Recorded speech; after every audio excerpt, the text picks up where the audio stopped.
to you, and welcome to the Open Book right here on K Radio, Radio for the People. My name is Pops, and hey, we got a full house today, yeah, like the back room.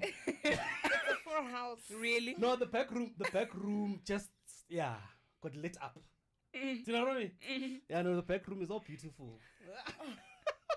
I feel like we're sitting on crates watching the World Cup highlights. My word, man. I tell you, yeah. Friend, how you doing? I literally want to go spirit fingers. I miss you. I'm doing super great. How are you doing, Popsy? I'm okay. Why is my phone Acting up. It recognized me, so it was like, hey. It's been a long time, yeah. It has been. It has been. How are you? Like 8 months. Oh, okay. I'm good, my friend. I'm doing great, man. And I'm quite excited about today's show. 2 reasons. Why? We're about to get into trouble. And you roped me in for the trouble. Yeah. Oh, After our 8 months of being apart. That's what it is, yeah. This is how we come back. Yeah. Okay. That's just what it is, man. I'm ready. So today on the Open, we open up the book on female sexuality, yeah, and terms that are used for women who are sexually liberated, women who are owning their sexuality, women who are not shy about their sexuality and everything else. And there's terms, derogatory terms that is, that society does use for them. And actually, what inspired this conversation is this crazy lady that is here with us, Nelly. She's got an event on Friday. Friday, Sensual Lady. Yes. It's a ladies only event. It was made very clear that no, Pops, you are not invited. Can I tell you guys something? I was actually saying, join me, Pops. Join me. Honestly. Pops is not welcome. Sorry, Pops. It's one of those. I feel like he's my girlfriend, so I needed my handbag. Legs. I'm your girlfriend. Yes. Now we're gonna leave it right there. Girlfriend-ish. No, he's my No, girlfriend. we're gonna leave it right there because but I mean, so we're gonna get into the event, why the event and what inspired it and everything else. Right. And all that. But I mean, last week was chatting to you, Nels, and we got into a conversation. I was up, dude, we gotta do this. You know what I mean? And it was it was about I went the abuse route and everything else, reasons why women are getting abused and everything else in relationships and all of that. But more so, you stuck on women being liberated, sexually liberated, owning their sexuality and everything else, For those of you that don't know, man, that's the boss lady right there, now style. This lady has dressed me, hunty, and Bona, listen, baby. yeah, hunty. Oh my gosh, we have not been in the same. Thank you. How's about a catch up moment? You talking about catch up? Instagram at. You can catch me on that one, man. Catch Nelly on Instagram at Sunel_style. Oh yes. Oh yes. Catch up, hunty. 450 on Deckers, maybe. But in any case, man, guys, let's just get into this whole thing. Like straight away. Women, 2018. Do women in 2018 own their sexuality?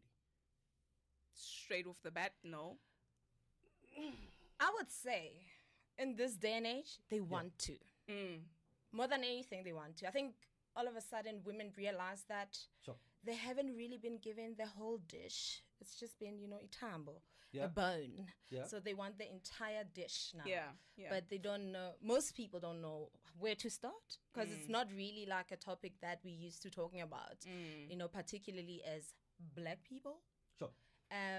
I know that, our white counterparts are way advanced sexually because, it's not a taboo for a mom and a daughter to share stuff like that. But we see it even overseas with the Will Smith family. They're very open-minded about sex. They speak to their kids about sex from a young age. Yeah. But we don't have that luxury because there's still that distance between old and young. So 2 generations, and I haven't had the conversation with my parents. So where am I getting the conversations from? You know what I mean? Where am I? Who's teaching me about sexuality? Who's teaching me about my body to start off with? You know, if I'm not having it with my parents, so clearly then I'm gonna get it in the streets. Yeah. And in 2018, I'm gonna get it on social media. I'm gonna get it on the internet. I am going to get it, you know, in other sources. That the chances of it being perverted are very high. Yes. Very high, especially on the internet. Yeah. Which kind of deters women to, you know, we were having conversation yesterday and just talking about how free we are as women to open ourselves to being able to please ourselves and have that conversation with your friends and not be judged by it, or even, you know, with your partner, telling your partner, listen, maybe I just want to show you how I like it to be done, you know. And for me, it was a thing of like, okay, yeah, the conversation is very uncomfortable to have with your very own friends. And then also just how it's, you will find it on the net, but obviously it's not going to be in its true form. Like you're saying, it's going to be perverted. And for me, that is a problem because now I'm going to have this thing. It's perverted. Oh man, my faith says a different thing. So now it steers me away from wanting to find out what Lexi likes, you know, in the bedroom, or whatever path she is on. Be it, you know, I choose to save myself for marriage, or be it that I just want to learn my body and explore so that I know, you know, when I do have that encounter, that it will be one that I will enjoy as much as, you know, the guy who has been through his sexual journey and is thriving in his sexual journey, versus me who's like, I'm too afraid. You know, like I'm not allowed to touch myself. Oh my gosh, I'm not allowed to feel a certain way. So let me shut that down. So for me, it's just that when you do find, you know, that information on the net or from your friends, it still makes you kind of shun it away, because what you know is different to what you are hearing and what you are experiencing through vicariously living through, you know, a friend who might be deemed as a thought that over there, you know, and that's some of the terminology that gets thrown around, you know, with women who explore their sexuality. And for me, that is a problem. Just because I know what I want sexually does not mean that I am the next on the street, you know. And for me, that is just like, okay, when are we really ready to have the conversation as women? You know what it is, Lex? It's that thing. Sex has been positioned to suit men and men alone. Women have been trained for years to please their man, their boyfriend. Nobody says, as a woman, you're beautiful, you're hot, you're sexy. You can definitely, you know, spice up your life in this particular way, which is a funny thing that nobody wants to address that, because everybody has sex. Your pastor has had sex. That's why they have children. You know, that lady in the clinic has had sex. That grandmother that you see on the road has had sex. You know, practically people have sex all the time. Even today, we have a problem where kids are having sex. Everybody's just having sex. So it's time that we addressed it and showed people that there's more to it than just, you know, the nasty. Because I think the connotation that goes with a woman who slept with more than 2 men or something, it has to, first of all, drop, because at the end of the day, we know that in the society that we live in today, it's not practical to think or assume that you'll have one partner for the rest of your life. Unfortunately, people change all the time. Your interests as a person change all the time, you know, so it may happen that you may have several partners in your lifetime, but that doesn't make you a slut, you know.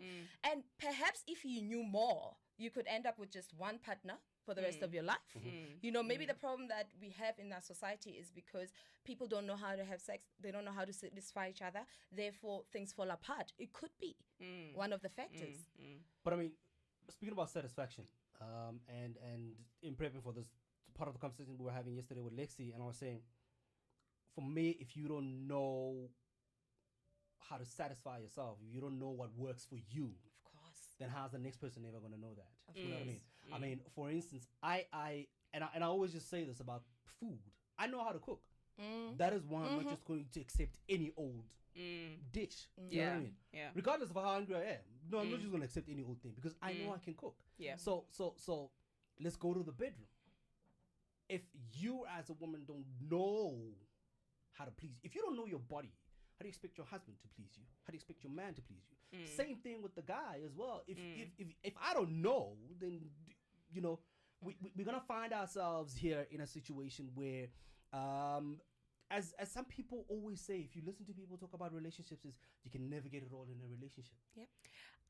I feel like you actually could, on the basis that if both parties know what they're looking for and what they want, I mean, I'm going to share that up front with you.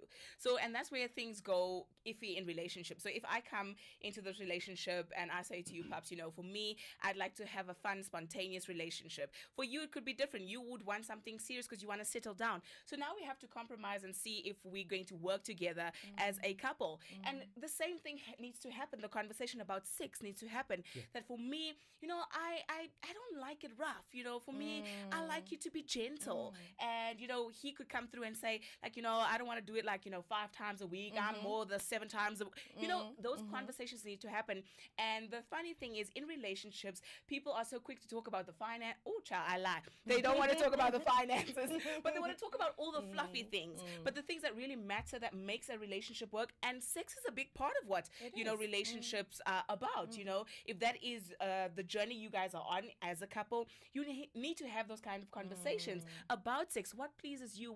What makes you tick? You know, where are your spots? Like, how do I need to turn you on? And the funny thing is, the terminology around all of this is dirty. It's perverted. So we don't say sex. We don't say penis. We don't say vagina. We don't say the words. You know? So it's been made dirty. So therefore, you feel a certain way when you're approaching your guy, or you feel a certain way when you're approaching your girl, because to say that, you know, I'm feeling aroused is like, ooh, okay, child, like, sit down. I want some. You know? So now we come up with things like, oh my gosh, so we come up with cute ways of saying things that is just meant to be said bluntly, and for your partner to have an understanding of where you are. Because if I'm going to beat around the bush about how I want to be satisfied, he's not going to know. You know, so it's about also just being sometimes, straightforward.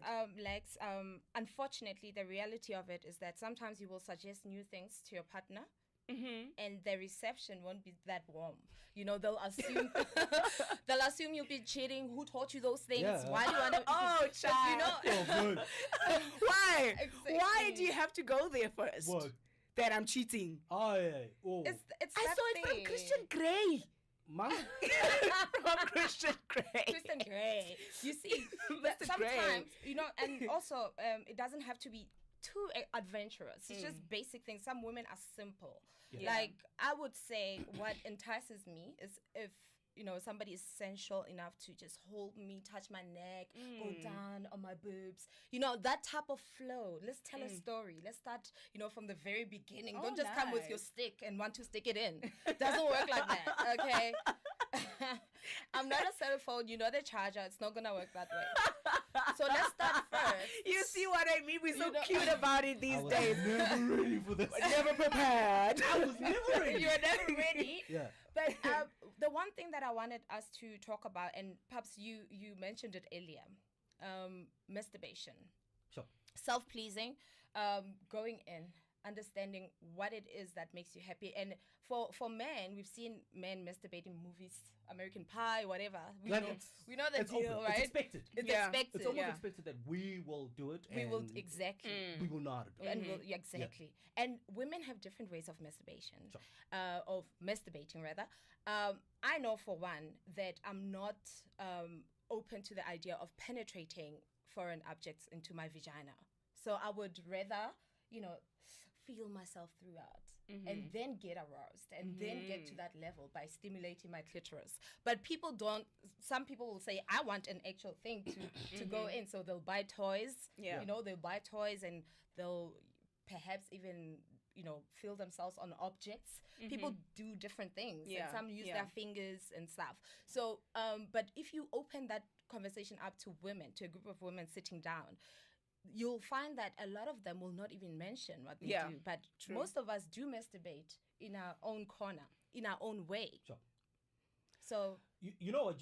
You're speaking about that. A couple of weeks back, you posted a picture of a clitoris on your Facebook page. yes. And you were asking, what is it? Yes. Really? I missed that. Now, here's the thing. As a man, I'm sure, you were expecting us to get it wrong. Mm-hmm. But it must have been a shock when women got it wrong. It was. So clearly then it says women don't know their bodies. Women don't know their bodies. I posted the clitoris purposely because, you know, I wanted to not just hype and, you know, the event, but I just wanted to get people talking because I knew what to expect as far as answers were concerned. Okay. I wasn't that shocked. And when I realized that actually they don't know except for a few, there were a few who said, no, this is a clitoris. This is, you know. And then they went, oh. And now, here's the thing. I got an inbox. What does a clitoris do? Wow. You see, Wow. there's still so much education that needs to go into it. Because for us, the clitoris, it's like the most functional tool you can have as a woman for pleasure. For pleasure. So if you don't know what it is, what it looks like, what it does, chances are you've never had an orgasm. And 90% of women are faking it. So if you don't know what it is, you know. So then how can you, what? Why are you giving me the eye? Why are you giving me the eye? I don't know. It's true. 10 years ago, that would not have surprised me. That statement, 10 years ago. Honestly. Okay, so what has changed? But right now I'm sitting here and I'm thinking, it's 2018 for crying out loud. So how are you still faking it? How can you still say that 90% of women still have not been pleasured? 90% of women have not had orgasms. So then clearly it says that it's been a one-sided type of affair. Yes. Sex is just about pleasing the guy, and that is just that. So Exactly. so it then leads me to this, that and I guess also it's another conversation that we've kind of had, you know, this whole thing of women using sex as sort of some sort of a prize, you know, some sort of a gift or whatever it is. You know, pops, you picked up your socks. Here you go. Here you go. Here's some cookie. You know what I mean? You cooked today. Oh wow, there it is. You know You're what I getting mean? some. You're getting some. You remember to pick me up on time. Oh, heck yeah. You remember my birthday. You remember that. Do you know what I mean? So it's almost used as a gift for the guy. What about the woman? We have been conditioned as women to believe that sex is a price that you need to give a man that you love. That's what, unfortunately, that's the sad reality of it. We have been taught, and not in so many ways, but in just how the society views sex, you know, that you as a woman are not justified to want to feel an orgasm, to want to feel sensual, to want to feel all those things, because sex is not about you, honey. We just need the vagina. Use your vagina, open up your vagina, let it happen, that's it. But now that information is coming out and women are realizing, okay, wait a minute, we've been oppressed. I don't want to even talk about other nationalities and other customs and other groups and all those things, but we know that women are oppressed. Women get their clitorises cut off in other Form of places. circumcision. Because you are forbidden from feeling any sexual enticement, any sexual excitement. So now we're saying, we also want to be a part of the game. Sure. We also want to experience this wow factor about being human. So why not?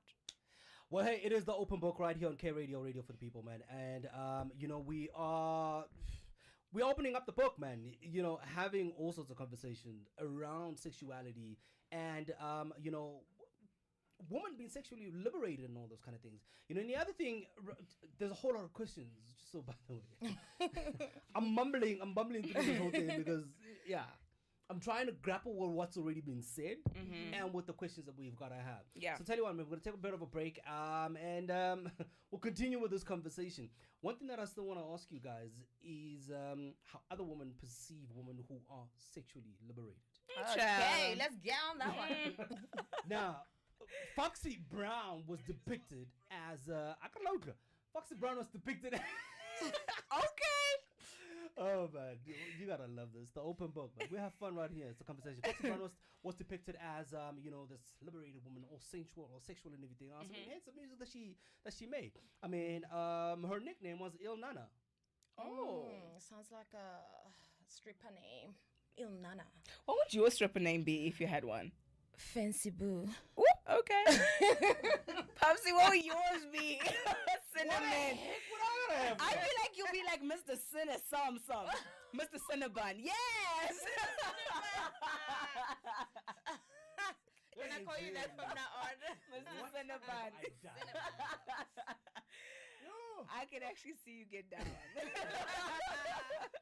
And now, women who are deemed to be sexually liberated, there's terms for them. Mm-hmm. There's terms for them. I mean, society views them in different ways. Yeah. Yeah. Right? I mean, even your own friends, your close circle of friends and everything else, Yep. you know, came across some research yesterday. I'd say is that women feel sort of jealous, you know, inferior towards women who are sexually liberated. Is that a thing? It is. It's a definite thing. But why though? Because I mean, it's not her fault that you don't get it. You don't have it together. It's not her fault that, you know what I mean? Yeah, that's the thing, and there's always that one person in the community Yeah. who's been advanced, who didn't need who wasn't affected by patriarchy and all those systems of, you know, oppression. And then they are just so spiritually liberated, even sexually, and they don't care much. So those people, yes, I've seen those ladies growing up in my community, you know, and they've always inspired me, by the way. Yeah. Women like that, women who've, you know, been all out, confident. That's what I aspired for, but not necessarily the slut naming and all that. For me, what I liked was the fact that they were so individualistic, and that's what I wanted to own. But if we are real, people don't like women like that. Because the other day I posted on a group that I have that there's a sensual lady event coming up, and there was a rude comment from a man, because, you know, it's a book, so I have a variety of people reading. So this man is like, so are you going to be teaching women how to be sluts and cheat on their husbands? What? At that event. And I'm like, you know what? I'm not going to stand for this type of rude behavior. But the reality is that's the reception we get. Yeah. When you talk about such things. But that's society right there. I mean, let's just go there. You know, that women who have owned their sexuality, that is, they are intimidating to other people and everything else. They are. Know? As much as guys will say, yo, I want a confident woman. I am attracted to the idea. The idea of a confident woman. But the minute you get here next to me, it's like, You still want to call the shots? Yeah, it's like, calm down. So now, what I'm trying to get to here is that comment there exactly. It's expected, you know, because, by the way, these are conversations that we're not used to having. You know, this whole thing of women getting together and talking about pleasing themselves. You know what I mean? Teaching each other about their body. We're not used to that whole thing. So already it's up and oh, okay. So if my wife goes there, this is what's gonna go down. Possibility she's not gonna come home, or she's gonna come home with whips and chains and whatever it is. Want to do the whole 50 Shades of Grey. Okay. Because I don't understand. Bear in mind, I don't understand where I come from. Where I come from, we don't have those conversations. We don't. Where I come from, a woman is you know, you're a lady. You know, you have to carry yourself as a lady. You know, sit straight. Don't you dare talk about pleasing, masturbation. Don't you dare, you know, attend events that promote sensuality. What is that? It's those brackets that we feel comfortable putting people into because we are afraid. Yeah. Basically, people are afraid of what might come out of certain things if they were to be explored. But if we think about it, this is deeper. This is a real problem, perhaps, where men have been taught to take from a woman in terms of sex. And that's why things like rape happen all the time. And you'll be raped by a friend of yours. You'll just be chilling, and then he'll assume because you're chilling privately, you guys are gonna shag. And that's not always the case. Sometimes we just want to talk to a friend. But that's the kind of energy we have around that sex topic, unfortunately, where it's as if we are expected to just give it whenever the man needs it. And when you, on the other hand, are asking for it, you then get termed, all of these nasty phrases and Exactly. terms. So that is a problem. The fact that, when you get into your own space and you are liberated sexually and you now know that you can demand it too, as your partner does. So now it's not accepted. And I think the problem here is that, as women, hence we look at other women like in the community who will call fast girls or whatever it is. That's simply because we haven't, reached that peak of our own self-esteem, Yes. of our own acceptance of our own selves. So you have your own insecurities, which you try to project onto somebody else who has gone past all of those phases and they are okay with themselves. And we were laughing at, how confident women sometimes are when the first week at gym, they feel super confident, they're strutting their stuff, and then we have something negative to say. And not men are saying that, but we ourselves as women. Going back to Pops's point. Yeah, we break down, our very own. So the fact that, you have a woman who is liberated herself, she didn't need you. She did by herself, okay? Self-taught. Yes, hunty. And now she's trying to do that for other women because she realizes how important it is for a woman to come into all of her being. Because I can't just, be a mom, be a wife, be a girlfriend, be a businesswoman, and then I'm disservicing myself by not, getting to that full actualization of who I am as a woman because I am a sexual being. So if you haven't, reached that level of acceptance of self, that is what you're trying to do. You project your own insecurities onto somebody else, and be it if it's about sex, oh, honey, she is okay. So for me, it's just like, sit down, work through your own insecurities, and just because somebody has, progressed past all of that in her life, don't try to be negative and don't try to pull her down just because she's trying to help somebody else and she's trying to help herself. Exactly. And you find, do you know Zoto Abantu, right? Yes. So women are very provocative now in their dress code, and they are taking pride. Some are extreme like Zotwa. Some are your Amber Roses, on Instagram and all that. But essentially, those women will forever have women who stand at the back and go, those are hoes. Those are negative women. Those are teaching our girls to be. But at the same time, if we look at it with a different eye, there's got to be a point of, let me say, a neutral point where we can say that extreme part, Yabo Zotwa, and that extreme part of being too churchy, too judgy, can be met somewhere in the middle. Hence, we got the term, a lady in the streets, but a freak in the sheets. Exactly, Hello. Exactly. You, and it's almost as if you saw our notes. Zoto Abantu, Amber Rose. Yeah. These two people, for me, when I look at them, these are women that, me personally, these are women that have kind of reclaimed their sexuality, are owning their sexuality, and they're saying that this is me. Take me and accept me for me, or leave me alone type of situation. Amber Rose, she's got her own.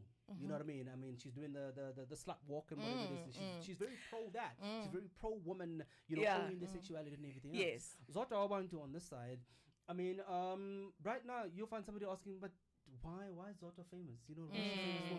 You know what I mean? All this type of thing. Oh, so she's famous for being naked. Kim Kardashian, famous for having a sex tape leaked out and whatever it is. I mean, the other time apparently she was breaking the internet. Why?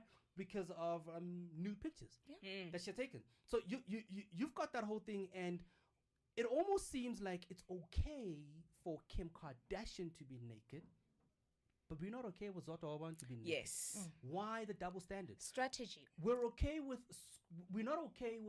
Scopat, pitching up at the metros in the yellow dress. But we're okay with Kim Kardashian, like a boity. or Kim Kardashian rocking up at the Met. Rihanna, hello, just mesh. So are you saying why there's the a double standards standards? between Yeah. the international view of sexuality for women and the local view? There we go. Absolutely, and I not agree. just for men, not from a man's point. I'm talking about women themselves. Yes. I think it's because we live in a country that's still very conservative. Like I promise you that, So you're conservative when it comes to your own, but you're okay with Because somebody it's not my across own the seas. house. It's not my own house. It's not okay. my We own can watch from a distance. Yes. You know that attitude. So you're watching across the So fence. you want to be a it's Kim fine. Kardashian, but you don't want to be Zotwa. And that's the thing, because, you know, the funny thing is, so now we have Zotwa, right? She's our own. So we would shame her, body shame her, all of that. We look at Kim Kardashian, we wish to be Kim Kardashian. But yeah, Zotwa is doing the Kim Kardashian. Exactly. And nobody's saying hi. Mar Zotwa, girl. With her original body. I know. She represents the South African. She represents the South African woman, you know, and that's the thing for me. So we're quick to judge, but we wish to have. Exactly. So I Deep want to down. be deep down. I wish I was Kim Kardashian. I wish that I had a tape somewhere and people were liking and I was getting the endorsement deals. But because I'm in South Africa, I need to South be. Africa is just wired differently, and I Yeah. think also it goes into this thing of worshipping Americans so much that whatever it is that they do, we sort of embrace it. That we don't see that we actually rejecting our own people or our own things because of that. But it's quite an interesting thing, because if you're looking at it, Americans have always been super forward with everything from tattoos to sex to strippers becoming famous, whatever it is that they have in there. It's like they are free to be themselves. I think that's why a lot of people young people aspire to be American-like. But at the same time, Lex, if we take it back to Zotwa wa Doom, I wouldn't say I would get enticed by something like that. Why is that? Be real. Okay, I'll tell you why. Because there's a level to this thing. There's classy and there's trashy. Okay. You see what I mean? But who determines which is which? Who determines which you is know, which? like for the mere fact that you made an example between Kim Kardashian and Zotwa come at on. first, that shows those are two different worlds in terms of Kim is she's not always naked. We don't always see her naked. Like, let me tell you, Come on. have you not seen Kim wearing a tight dress and a blazer? Many times. It's a job. You know what? She knows when to turn it on and turn it off. Sometimes you gotta be real. You can't be like that 24/7. She's made a million. It's a So she tool. doesn't need to do that no more. What I'm saying is, it's a tool. You need to know when to activate it to suit you and when to switch it off. Because the minute you let it rule your life, it will start confusing you. And I suppose that's why increasingly over the years, we've seen her getting even more and more naked, because she just doesn't know how to control it. You need to Who you know talking when about, to Kim switch it. or- No, I'm talking about Zotwa. Zotwa. You see, you need to know when to not take it far, because at the end of the day, we're living in a real world where you still need to go back and be a person who can be relatable in different situations. So I can't take her to a meeting and not be scared that she might rock up in a G suit. but in all fairness, Yeah. when Zot was at an event, We know why she's there. yeah, she gets booked to Yeah. be, all provocative and whatever. She's booked for that. Do you understand? So we don't know outside of the event. But we Zotwa. do. I get on No, we social don't know media, her. we see. Yeah. No, we But don't that's know her. Like, but at the same time, do I you guess know what I mean? that's her choice. And But it's the same with a Kim Kardashian or anybody else, that is American or Western, whatever it may be. When they're pushing certain agendas and campaigns and whatever it may be, hey, this is us. Once that is done, we don't know what happens behind the scenes. So it could be that she's a nudist 24/7, or she's not, or she hates being naked, but she does can I it just say this, just for the Pepsi? paycheck. Can I just say this? For me, can I please not get misunderstood with this Zotwa thing? She needs to. I think a woman who has that much power needs to know when to use it and not to use it, because at this point, I feel like it's just free for all. Sure. When it comes to her image. So for me, I would say be tactful. Know when to use it to your advantage. Yeah. That's all I'm saying. And that's what Kim has mastered. That's why she's a millionaire today. I think that is the thing about, owning your sexuality, is knowing that your sexuality is a tool. So having come into that full acceptance of it, that you, like you're saying, I mean, sometimes as women, we'll go and rock up at an interview, right? And I'll see this guy is attracted to me, so I will switch it on. So I will do subtle things so I can get the job. Not that I'm prostituting myself in that moment, but I just know that I have to use my sex appeal now to get this man's attention, to hear what I've got to say, and to prove that I am capable of doing the job. Yes, we talk about how that should not happen in the business world, but hunties, it is happening, okay? That, it's a thing about understanding when to be sensual and when not to be. Because like you're saying, you've got to be marketable everywhere you go. So I need to be, as a guy, you want a lady you can take to a strip club, but you also want this very same lady that you can take to church on Sunday. So she's got to be nice down. balance. She needs to be balanced. She needs to be well-rounded. And so I think that's also very important about your sexuality. Like you're saying, it's not free for all. Exactly. And I think maybe that's why Kim Kardashian and the rest of, those models in the US has made it so well, because they have people telling them, okay, at this event, we're going to be risque. So you can do this. But at this event, no, we're going to be classy. So we just need people to teach us how to handle the tool that we do have. I mean, Steve Harvey says that women don't believe how powerful they really are because they hold the cookie jar. They don't know. They don't know, So it's a thing about understanding how to use your tool. It is a tool. And the same thing with guys. They also know when to turn on their charm. You don't know when to turn on your charm? I would say with guys, I can't say it's easy to turn them on, but at the same time, for us women, it takes way more than just seeing you turned on as a man. You still need to do the work. Foreplay. Do you like foreplay, Paps? The entire day, okay? Okay, I'm gonna answer you guys. Yeah. But do you like foreplay? Yeah. Okay. Yeah. Foreplay is important, Paps. I think Very much. every man should know that. Very much so. Very much so. You're making me uncomfortable. Like, this is too much. You're my girlfriend. Please. Please. But you know what?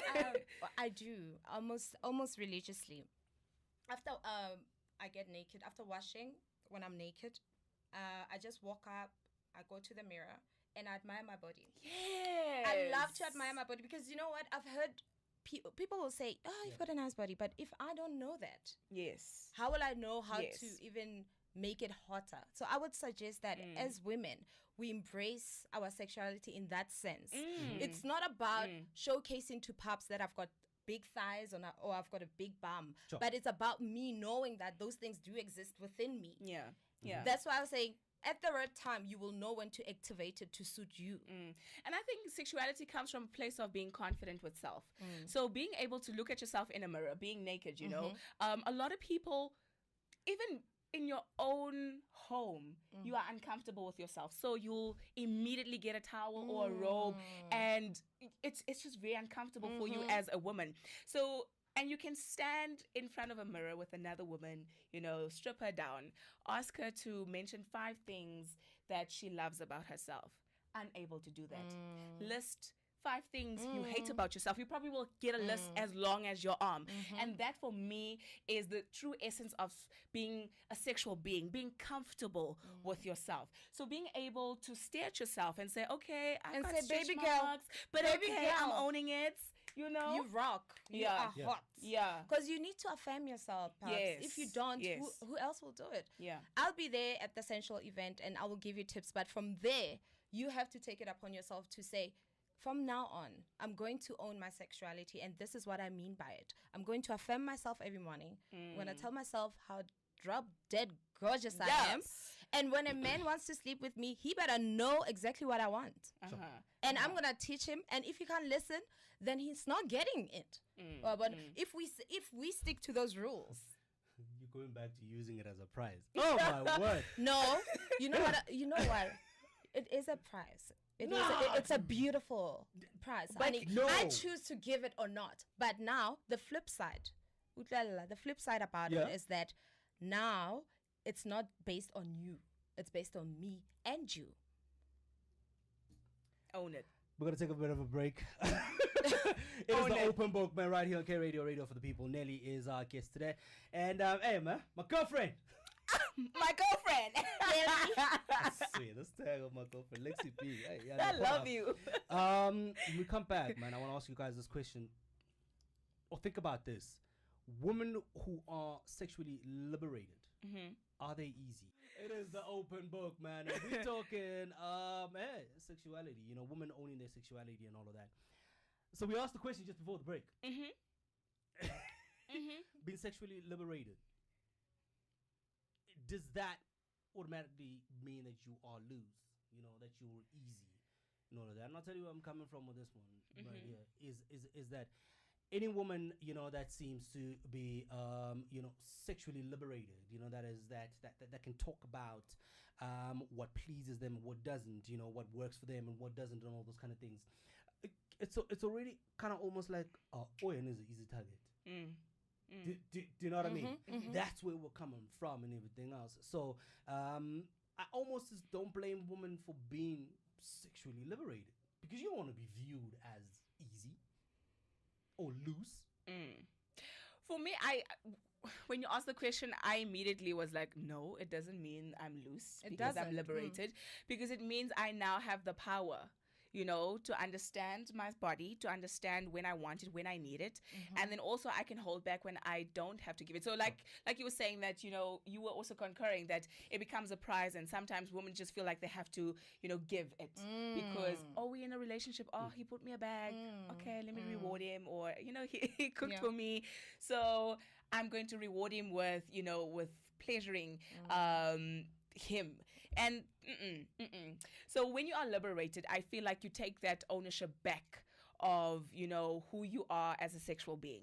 So you now can say to him, no, I don't want it. And you are very sure about you not wanting it, because you can easily be turned. So if this is something I learned, guys, like if you give a guy, if you give a guy talk time, trust and believe if he's made it up in his mind that tonight is the night, you know, it's going to happen. He's gonna, if you have the proper talk time and he's got a silver tongue like Hunty, you are going to succumb to what that man is desiring in that moment. So if you give a guy talk time, but if you are liberated, you'll know that no, but I'm not about that tonight. Tonight I actually want to sit in, I want to watch a movie, and I want to have some wine and just chill, and that's it, because my feet are aching or I've got a headache. Lies we tell. But that's the thing, Lex. Don't you find that women who make excuses all the time when it comes to sex are women who are just not prepared to have sex? So you will make those excuses. Oh, it's an uncomfortable experience. But why don't you just say, I don't want to do this? But there are things you can do there are things you can do to keep your sexual mojo alive. You know what I mean? Like you just mentioned about your friend who does pole dancing. Yeah. Those are things that stimulate your mind and excite you to think creatively. Yeah. Things like there are things you can eat. I know I love pineapple a lot because it just keeps my VJJ nice and, you know, fresh. Okay. That's no odor. Me. No odor. That's new. And I try to avoid potatoes. It's also good for your... No, my man. I'm listening. I just need you to get it out. I just need you to get it out. Yo, I know that. My man, I was like, yeah. My man. For those of you who are having problems with your midsection, you know, the belly and whatever it is, I'm telling you, come on, add pineapples to your diet. Yeah. Ladies, add pineapple to your diet for that one reason and not because of your gut, okay? No, seriously. Okay. You want to have a nice flat tummy? Do that. Okay. Trust me. There are things you can do. Trust me. Oh! I see you. I'm kidding. House, you just took us far, man. Like, way off topic, hey? Way off topic. So I was still saying, back to it, yeah. Plain yogurt. It works amazingly. For example, women, because, you know, it's down there and we're wearing a lot of clothes sometimes, get sweaty and stuff. So you might need a little bit of, you know, clean odor control measures. Yeah. So plain yogurt, you can apply it on your panty liner and you can have it. Just eat it normally. Let me tell you, I was judged for that. I didn't know what it was, honestly, you know, because like you're saying, there's a lot of things that you can consume that helps, you know, your vajayjay down there and all of that. So I was at a family function at a braai, and I was legit healthy eating. I was just having some plain yogurt. I didn't know that it helped with that. Oh. You know, so my uncle was up on some like, why are you having that? I'm like, Uncle Nurse. I don't I'm know. blaming you guys. It's like me saying, why are you having peanuts? Like, you know? So for me, I was like, I'm just eating healthy. Yeah. And until one of my aunts sat me down and she was like, oh, no, Hunty, this is what you, So I was like, okay. And that's the education that we don't have as women. That we don't know some of the things that we can use, you know. Kegels? Yes, Kegel I love them. exercises. I don't know what Kegel exercise is. We'll tell you. No, let me explain. So, you know, let me explain. I'm gonna go Kegel what? Lexi will do the honors. No. K-E what? I don't know how to spell it. I just know. G-E-L-S. Yeah. Oh. Kegels. Okay. I'm checking anyways. it out. Yeah. No, hang on. K-E. Sorry. K-E. Right? G-E? Did you? Yeah. You got it. So it's like when this is gonna be very graphic, y'all. But when you when you're in the loo, right? Okay, it's different for you. But when you are in the loo to do the number 2, you know, and you constipated, hang on. You contract and you release, you contract and you release. Right? So for women, we do the same thing. Now, I was taught this by my grade 4 teacher. Actually, she said to us girls that when you go to the loo, so number 1, don't hold in your wee longer than you should. You need to go when you need to go, okay?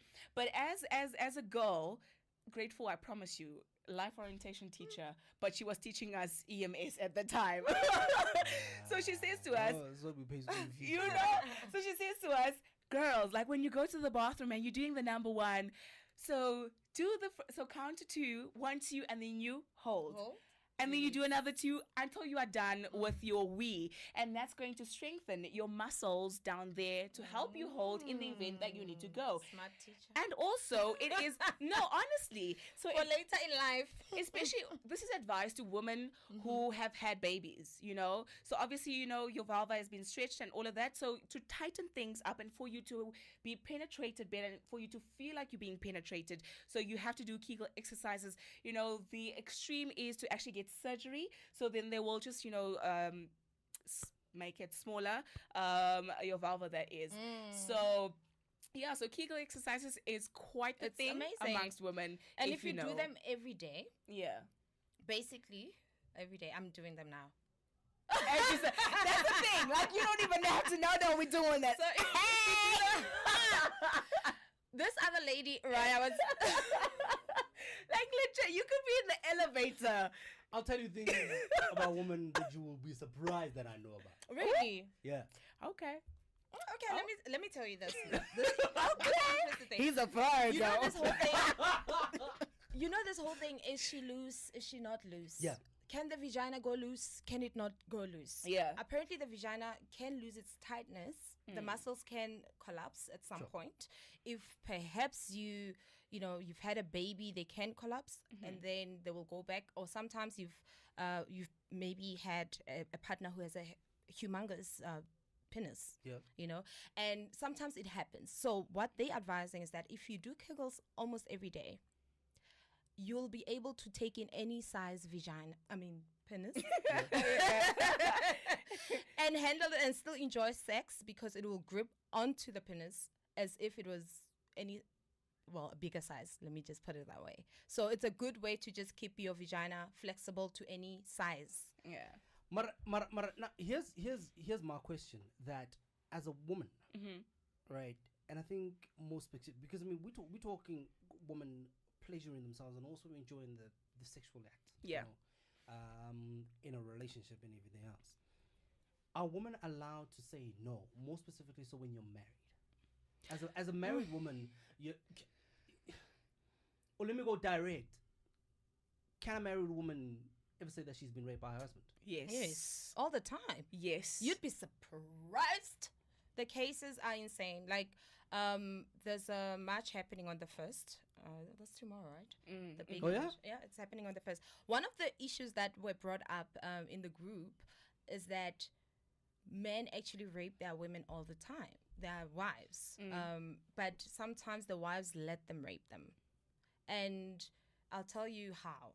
For example, your man is stressed out and he wants to sleep with you and you don't feel like it. And then he starts biting and beating on you while having sex and you feel like trash, you feel wrong, but you still will not claim it as rape. You will just say, oh, he was stressed and I gave it to him. I gave him comfort. You make excuses for him. You make excuses for him.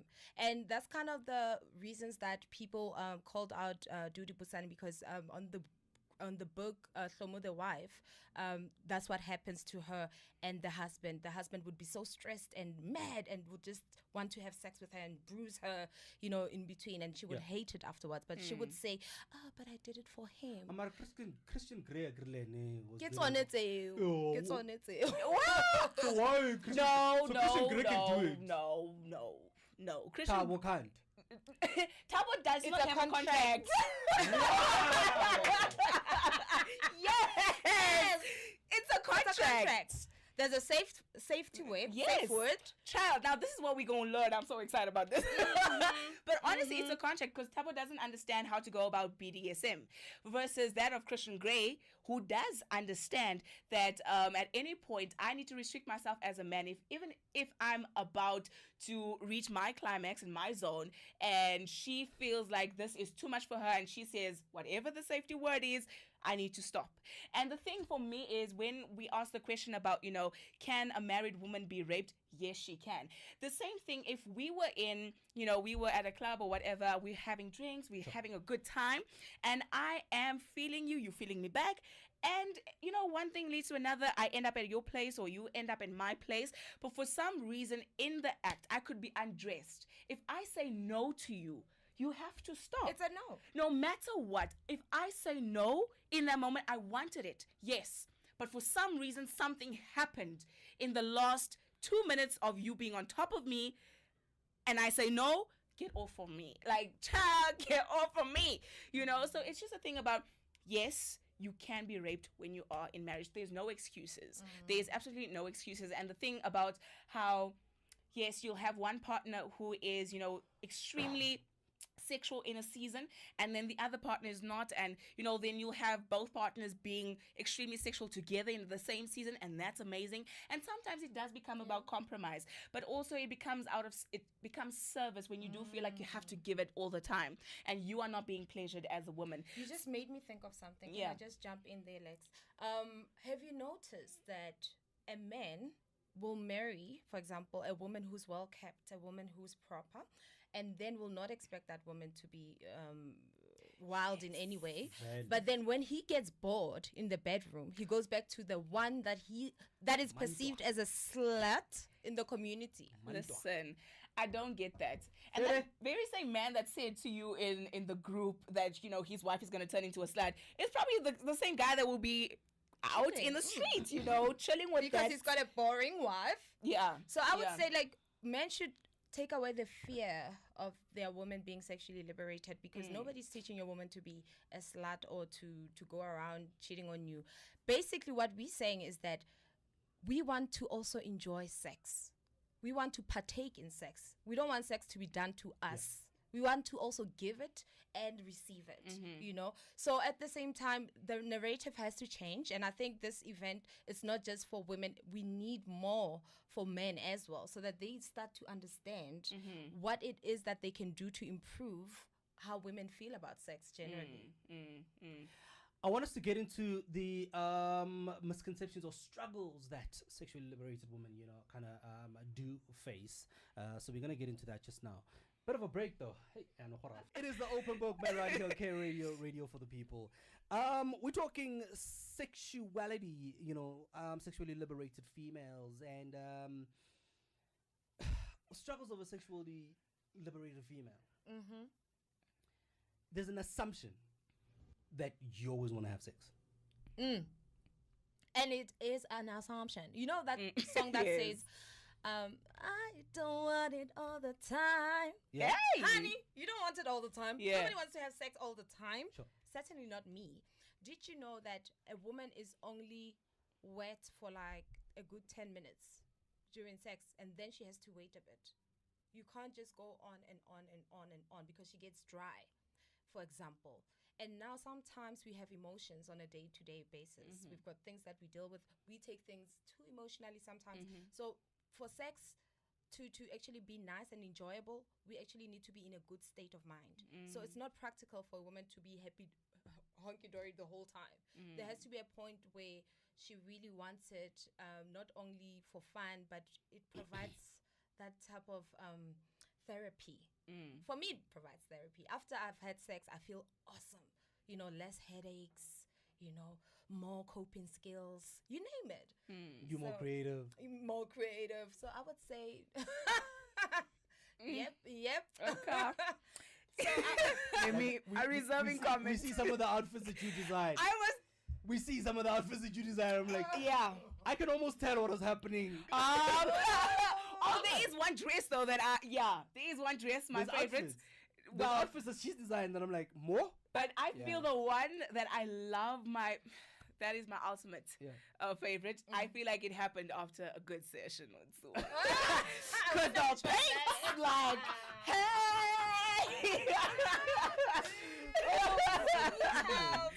I will not say much. Yeah. But it does entice a person in such a beautiful way. So that's why I think it's something we need to all respect. We need to all understand that everyone needs to enjoy it. Yeah. It's not a one-way street at all. Yeah. If we can grasp that, I think we'll be okay with women wanting to liberate themselves, wanting to learn more about it. As men will be like, men will accept the fact that, you know what, once my woman is prepared, she's going to teach me things that I didn't know. But after that, I know she'll love it throughout. Sure. And when I need it and I ask for it nicely, she'll give it to me. There was something that you had mentioned. There's something that you had mentioned about how, when a woman is ready to give it, she'll be ready, right? So it's a holistic view for women when it comes to sex. So being sexually liberated means that I need to be in a good headspace. Also, my hormones and all of that plays a huge part of it. So we have a 28-day cycle or however long it is for certain women, and there is a period when you are ovulating where you are extremely hormonal, and also your sex drive has increased. So as a woman, all of those things play a huge factor. But even more so, we were talking about how a woman needs to be confident with herself earlier on. If I can just imagine for a guy who has to be there with a woman who he truly finds attractive, but she doesn't find herself attractive. For her, it's duty. For him, it's love, and he's wanting to make love and not just have sex in the moment. So when it's duty for that guy as well. But yeah, I'm getting to that, so that he's having to affirm her the entire time through, oh no, your thighs aren't big. So now it's duty. Oh man, you're taking the fun out of this, man. I was really wanting to show you how much I love you in the moment. So it's not enjoyable for both parties. So until you come to a place where you are confident with yourself and with your body, it takes away the service. It takes away the duty from two people just really wanting to, embrace the moment for what it really is. So it is important, because I can't imagine for a guy what that feels like, knowing for you, this woman is so beautiful, man. She's the one. And now you're sitting there with having to tell her no, or, it's cut short because of her insecurities. Or no, you guys constantly have to do it in the dark. She doesn't want to role play, or she doesn't want to do things out of her comfort zone. And, when you guys are capable of more in your sex life. So I cannot imagine what it feels like for a guy. And in the same, for a woman as well, it's a lot of emotional draining that happens to you because you don't find yourself beautiful in that moment. And you think that no man will ever find you attractive. And that's a problem. And I think that's where sexuality comes in, where you are truly confident with yourself and you allow your partner to see you in all your splendor. Be it, with your big thighs or your cellulite, your silver stripes, everything. Honey, embrace those accessories. I call them accessories. Yeah. So for me, I think, do you want it all the time? No, because if you know that there's only a certain time of the month that I'm really aroused, I'm going to do it then. And I know that I'm not feeling too great because, I gained 2 kilos or whatever. I'm back at gym. I'm trying to get my waistline back in order. So let me work towards that. So you kind of demand when you want it. I think that's when you become liberated in your sexuality, that you demand it when you want it and when you need it. Because we need it as well, as much as you do. Yes. While on that. Yeah. What makes you tick? What turns you on besides sexual acts? Reading. I swear to you. Like a good read. A good read. Sensual music. And then just For me, it's the simple things in life. So just a stroke could be like that attentive stroke. So it's not just Exactly. girl. Exactly. No, an Men attentive need stroke. to know that. Yeah. There's a before. Yeah. There's before the foreplay. There's something else you need to do. You need to be a great man. Yeah. You need to entice your woman, take her out for dinner. If she's tired, book her into a massage parlor. Hello. You know what I mean? If you like a bag that you know she'll appreciate, buy it for her. Yeah. And then those things show us that you love us. Because Tina, for us, sex is about love. If we are to be honest, nobody wants to be having sex just nje. Although there are people who feel like, why should I be attached? But for the most part, women want to feel that they are wanted, they are loved, they are appreciated, and they'll be able to give it out more if they know, you know what, this person takes care of me, so why should I prohibit him from having some? I mean, it could be argued that, a man's first need is sex. A first need of a woman is attention. So if you give me the attention, you're going to get your need, satisfied. So if we understand, our roles in society, we understand the man, we understand the woman, and then also have the conversation about love languages. Because to me, that would be a thing, the music, cooking for me, that kind of thing. But to him, it's about the gifting. So then understanding love languages takes you to that place where it's easy for people to share in the act, because it wasn't work, it wasn't duty. I don't have to tell her, oh my God, because I've done that the entire day. I left a note, I told her she's pretty, once or twice, and now I know that I'm gonna get it when I need it, So it's understanding love languages as well. That's part of being a sexual being, because you need to know what makes you feel loved, what makes you feel appreciated, and then also what makes you get to that point where you want to have sex. You know that men don't think about sex all the time, and men don't want to have sex all the time as well. I think really, you could have fooled us. I think that's what people say. Yeah, we heard. No, we heard that you guys want sex all the time. But that's a lie. I believe you. I honestly do believe you when you say that, because some men, and this is the thing, so we expect, because society says that man is thinking about it all the time, so we expect the man to want it all the time. So when you are wanting to give it and he's like not receptive, they're like, what's wrong with you? And so he too then feels like a certain way. And I think so. I really do think so. I believe that. Oh, guys, I had this partner. I dated a guy, like, I'm very sexual. Like, I'm proud of, that I'm proud of. So disclaimer, I'm proud. This guy, when I'm in a relationship, I'm very sexual. Yeah. So this guy that I was with was not as sexual as me. And in fact, one round, if I get one round, I'm lucky in a day. Wow, Shem. Because at some point, at that time, I wanted it all the time. I mean, it was December. Less stress. I want to have sex. Give me sex. And I ended up having to beg for it. Oh, yeah. Sometimes it's the other way around. Do you know what I mean? Yeah. And then I realized, behave yourself. Dude doesn't know what to do exactly. But dude doesn't want to be taught. Yo, then my ego doesn't allow me. For me, that was it. I was like, you know what? This will not work out, because I will not make this person understand exactly what it is that I want. I tried my best.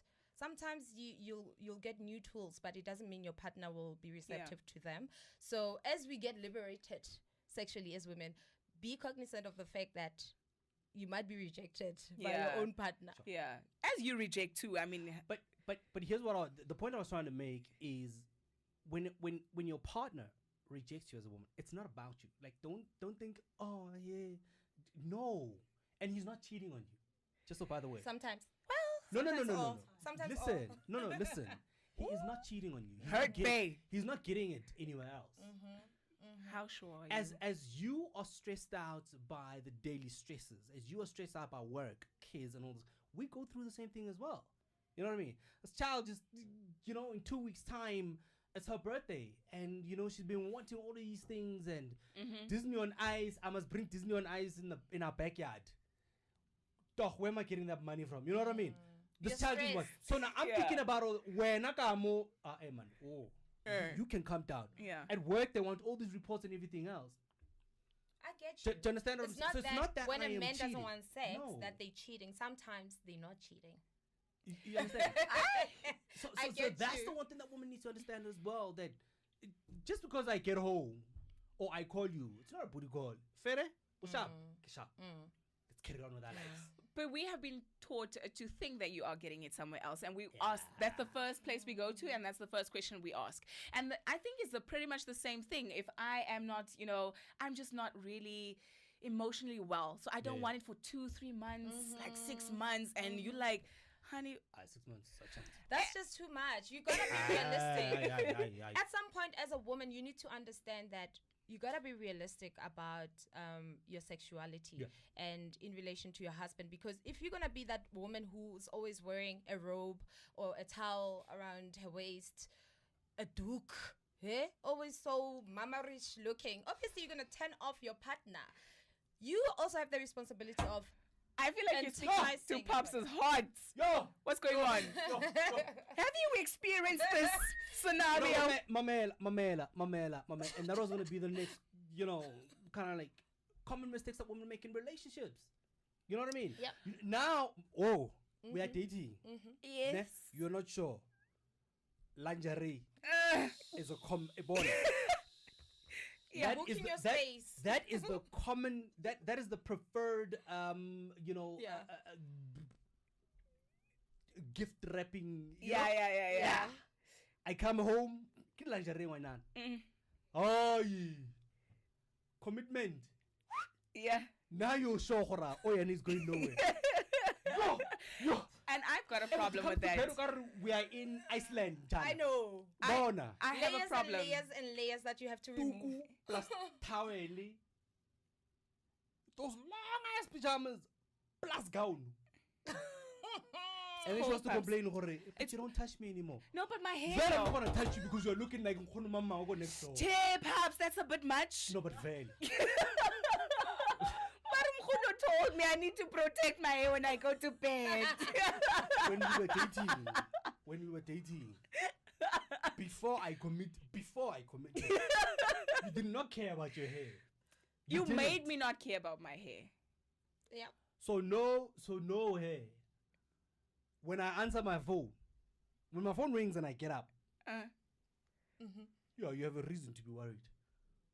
Because Manto and there's no sleep, and whatever it is. You know what I mean? She doesn't sleep with towels and all these things wrapped around her. That's what some chicks do. Gosh. Some chicks are hot. Exactly. So be hot for your man. Remember your competition. Be attractive. That's what I say. For your man.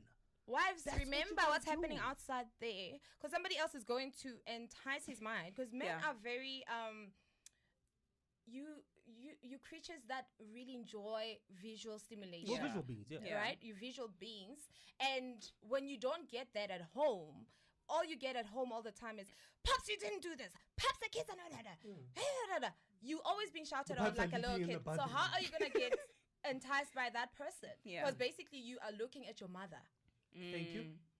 There you go. Yeah, that is a problem for me, when you are in a relationship that, women let themselves go. So be it, oh man, you used to get your hair done every month and now you no longer do that. Or, weight becomes a problem. I don't have a problem with you gaining weight, but like, can we just like keep it in proportion? That kind of vibe. No, I'm just saying, you shallow man. Can I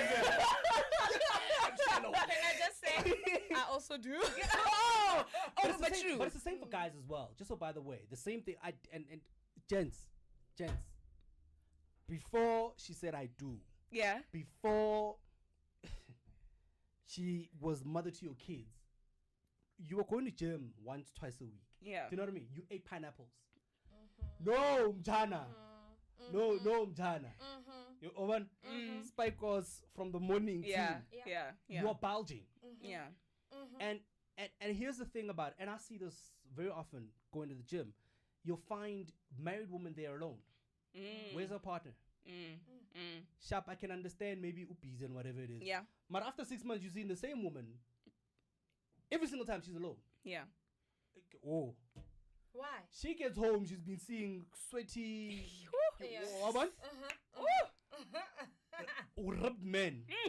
She gets home and it's like, hey, what are we eating tonight? Hey, what are we eating tonight? Come kabo, do Do you know the in and out? The in and out position. Huh? Like What's basically that? the men They call it the chicken. Oh yeah. Missionary, Basically open your legs. The man comes in, and then he's done. He comes, he's done. You're not really involved. And then what was that? Sure. Yeah. That was just sex. That was not passion. Yeah. We want passion. Yeah. It's not always possible to attain passion when you're having sex. Sometimes you just want to do it and get it over and done with. But most of the time should be stimulated and inspired. It should be, something that keeps you going. When you think about pups, you're thinking, oh, I know he's going to give it to me tonight. You're looking forward to seeing him after work. Sure. Those type of things. But all of this happens when you lose the passion and when you lose yourself in a relationship, both men and women, comes from when people stop doing what they did to get the person. So we stop the chase. Yeah. So as much as, the guy was the hunter, you too were hunting at some point. There was, you made sure that... sending out signals. Yes, there were, hey man. The right signals. The smoke, you were there in the bush. You were doing the things. So if you stop doing that and he also stops chasing, then, the passion is no longer there. So it's for me, it's constant work. Be it a relationship or be it your sex life, it's constant work. You constantly have to work at it. You constantly want to improve yourself and constantly want to see the same vision. So if we come together and we say, the last 3 months, we haven't tried anything new. So how's about we try out, a new toy? Are you open to that? Sometimes people are too afraid to voice it. So if you are the one in the relationship who is more adventurous, why not say, I think maybe can we ease into it? Let's build a sex box, where we buy toys every month or we reward each other with certain things. Or Valentine's Day, have an entire booklet, for the month of the year. And, in February, you'll get whatever this position or that, that kind of thing. Be creative about it. It shouldn't be a thing about, I've stopped, we've been together for the past 5 years. So I know what sex. Yes, I know what sex is like with her. Gonna do. Yeah. It's like that doggy style and but there's Kama Sutra. There are options. And the nice chairs you can buy these days that provide even more. The weird thing about it is we know about these things, but we don't do it in our relationships. Why? Exactly. Why? Why is the question? Why don't we do it in our relationships? Because And I think then this is where the cheating comes into the whole thing. That if I am not having a conversation about what stimulates you with you, who are you having that conversation with? And who am I listening to? You know what I mean? If I am not having the conversation about what works for us and what doesn't work for us, who are you having that conversation with? So we've got to look at it that way and say, if I'm afraid to be rejected in my relationship, where else am I supposed to be feel safe? Where else am I supposed to be trying out these things? Yeah, definitely. Let's have conversations. It's time, right? Yeah. It's time to have an open communication with our partners to say, let's try out new things. Let's go to seminars. Let's go to Sex Expo. Go to Sensual Lady, empower yourself, do something. Let's just make this exciting for the both of us. Because let's face it, if you're going to be together for the rest of our lives, that's a long time. We can't be doing the same style all the time. Yeah. Papsi, I've got to ask you this. How open are you to a woman saying to you, a woman who is sexually liberated, saying to you, okay, you throw down, but hunty, I want to show you how I like it done. And you guys are in the bedroom and she's like, this is how I want it. How receptive are you as a man? And how receptive are the men in your circle of a woman coming out and saying, let me teach you how I like to be touched. Let me teach you which style. Let me teach you all of that. How receptive are men truly of a woman coming and saying that, One thing is this, I pride myself in this. I have a very eclectic circle of friends that I give, so there are those that will be up and some what, right? And there are those of us that will be up and some okay, show me what you got. Okay. Yeah. So it's, as I say, it's a very eclectic group of friends, and it's all down to reference points, that whole thing that where I come from, it's that thing that the woman is supposed to be submissive to the man, so therefore she cannot lead in anything. You know what I mean? She's got to take the lead for me, and that whole thing. And then there's that whole thing that just says that, hey man, arring equal footy. Do you know what I mean? If you want to initiate it as a woman, go ahead, initiate it. You understand? It's not always on me to initiate it. That type of situation. Yesterday, I had this interesting conversation with guys at the salon. I went to do my nails. And they came, hey, guys do nails these days. But anyway, this... Okay. What?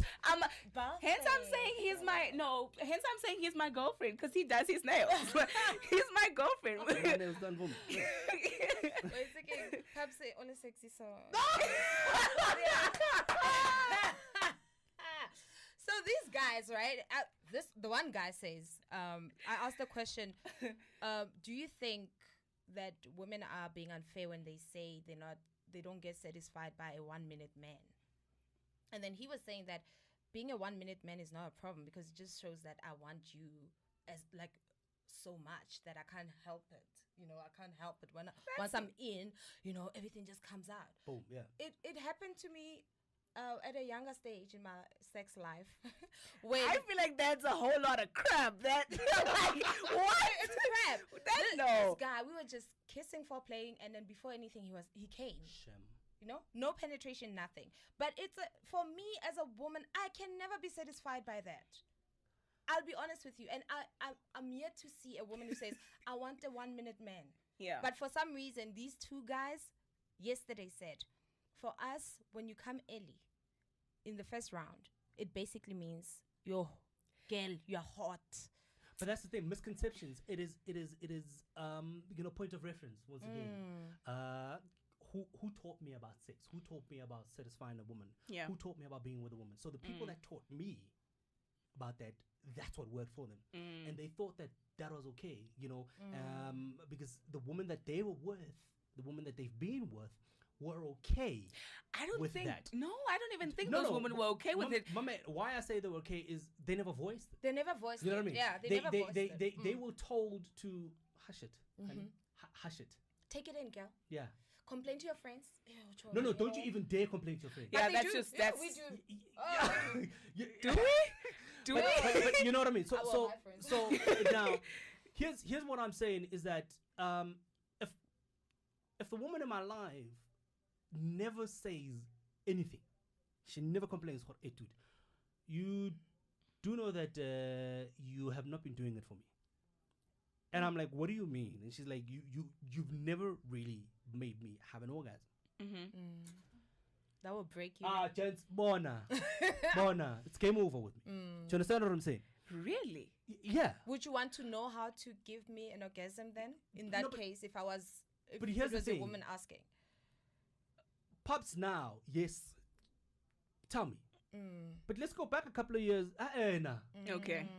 You understand? Because I had issues with my self-esteem and everything else. And my ego never allowed me to have this conversation. You know what I mean?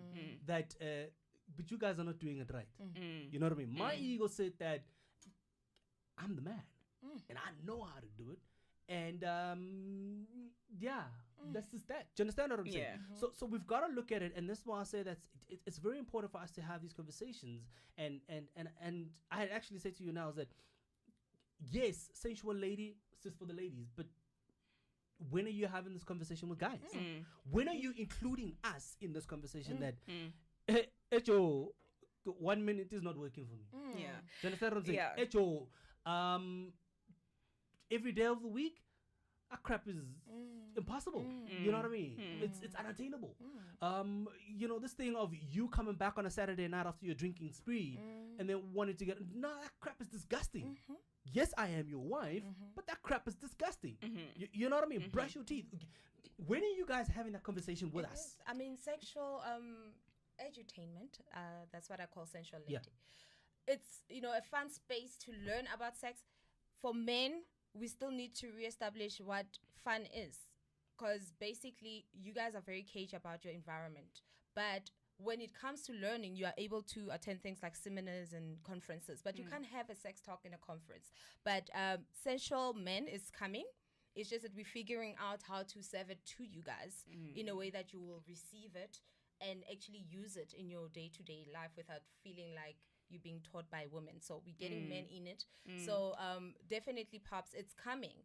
I would just say other people need to also just read up about it on their own, who can attend the events that I host, the sexual ones. But at the same time, there's just information out there that you guys can access. There are beautiful blogs on men's sexuality that you can access. Just look for them on Google. You'll find that there are many things you can learn from men all around the world. We know that some men are more romantic than the others. Italian men. The concept. Yes. Like you might learn something from somebody from a foreign place. Yeah. Don't just go to Pops who you grew up with. What is he gonna teach you? Yeah. True, Pops knows nothing. We go to Italy. Get international information. Yeah.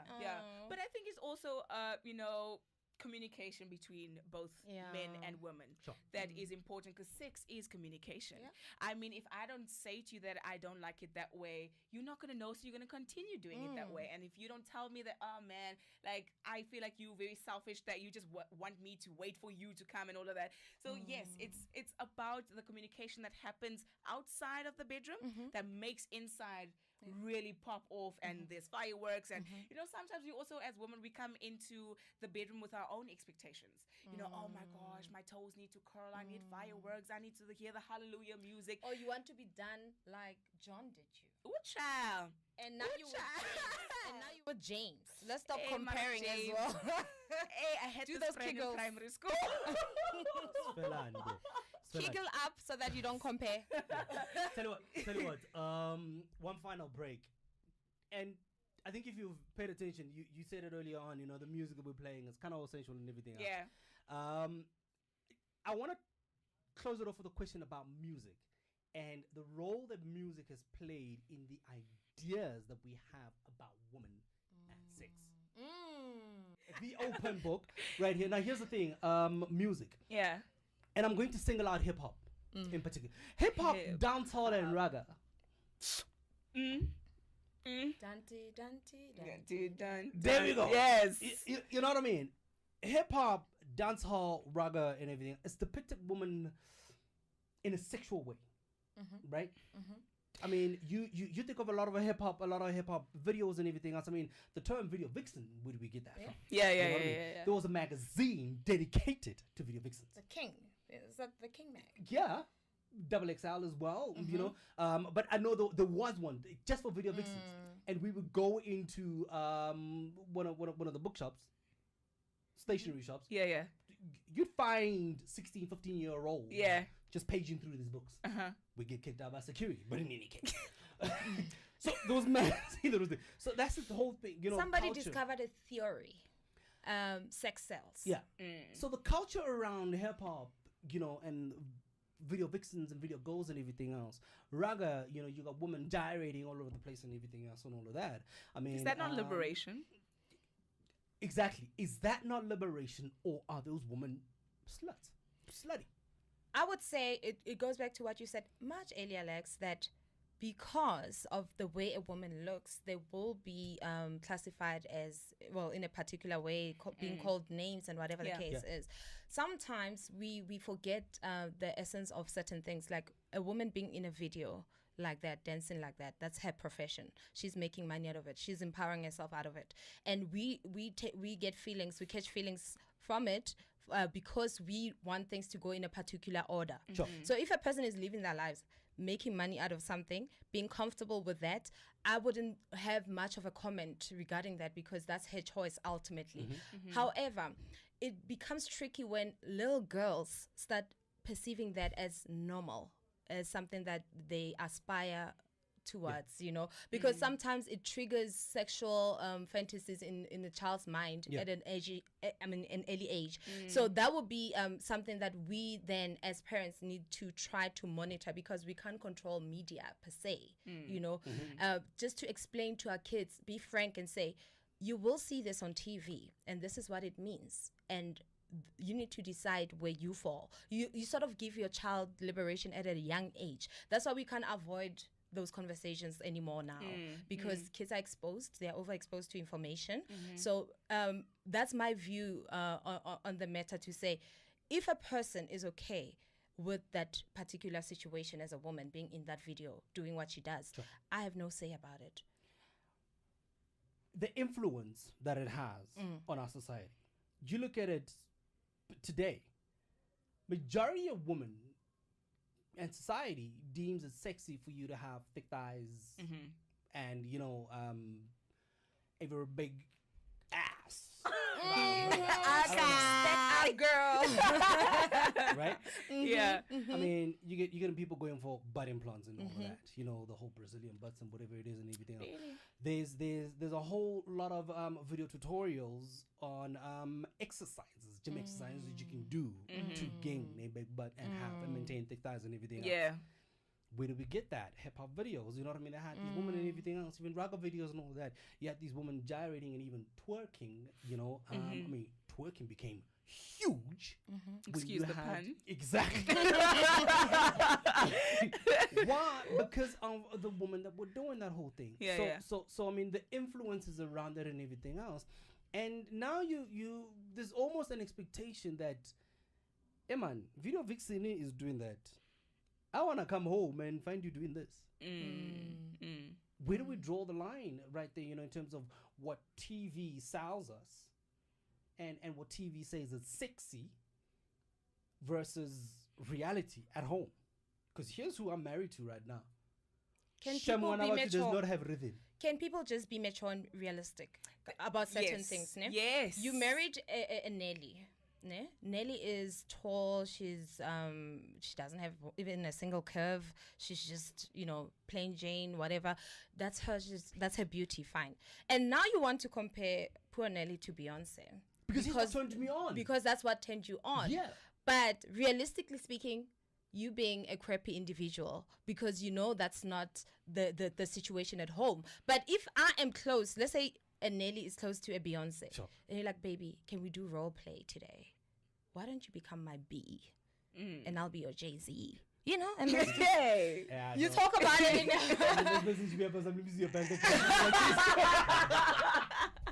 So I think if we start talking, we'll definitely get rid of some of these unrealistic ideas that we have about sex, because you'll find out if Lexi will go that extra mile or not, and what can she do. She will suggest to you what she can do. You will also suggest what you can do. So communication is also very important when it comes to that, because your perceptions, if you think I'm going to do what Beyonce does on a video, come on, who taught me? Surely she didn't. Watch the video. There are tutorials on YouTube on how to twerk. But twerking doesn't turn Lexi on. It makes her feel like she's not herself. Then it becomes... That's why communication is important. Yeah, sharp. It doesn't turn Lexi on. It doesn't make her feel like herself and whatever. Roxanne will do it. So then go to Roxanne. Then. You see, so go. Yeah, and then we're done. And then we're done. Like, don't. For me, it's like, I understand, you know, your theory that you were saying that sex sells. I get that. I get it. You know, it sells a lot of things. Not, you could be selling milk with sex, people. You know, but. Like Nelly saying, being matured about your relationship, be matured about what you have, and have that be the best that you can have. Don't try to model me against another woman, and then you're going to find me be, you know, disrespectful towards you as a man, number one. And then number two, you're going to make me feel a certain way, and you're not going to get out of me what you so desire. So that confidence you see in Nicki Minaj, that confidence that you see in Beyonce, if you constantly come to me telling me that, you know, you need to have a curvier booty or whatever, and that's what I want, I'm going to feel a certain way, because now you are not telling me that I'm beautiful anymore. You're telling me what you think is beautiful and what you see is beautiful. So you're not going to get the best out of me that you want for this relationship, and even, you know, in our sex life. So don't try to model me up against somebody who I'll never be ever. You know, if I'm open to, you know, okay, so Nicki Minaj, like, so she twerks, okay, or she speaks a certain way, and that's something that turns you on. Don't. Okay, or, you know, and, you know, guys could be subtle about these things. So if you're saying that you like a Beyonce or a Nicki Minaj or a Level Up Sierra, send me to a dance class. Send me to Sensual Woman. You know, it's subtle things. You don't have to tell me verbatim, listen, Lexi, you have no rhythm, so I'm sending you to pole dance. No, you don't do that. Be subtle. Lexi, and some guys are cool. It's funny you should say that because yesterday, this guy bought a ticket for his person. Sure. Yeah. He's like, you know what? I'm so interested. I wish I could come and see for myself, but I'm gonna send my woman there, and I know she's gonna love it. You know. So be open-minded. You might just trigger something nasty in that woman. Nasty being good. Nasty in a good way. We got that. Before we get to Sensual Lady and what it is, do you think that women have compromised too much for too long? Yes, without a doubt. You guys didn't even wait. Yes, I think so. They have. You know. They have. The sad part about women being compromised, that whole topic, is that most women don't even know that they are being compromised. Yeah. And I have a feeling some women will even be shocked as these conversations come up. I've been missing out. Sure. In Letabo, which is one of my Facebook novels that I'm writing. It's an active novel that I write almost every day. There was a scene where this woman, Letabo, who's the main character, was being enticed by this foreign man. And, you know, he did all these things on the car bonnet and showed her new things. And the comments were like, what?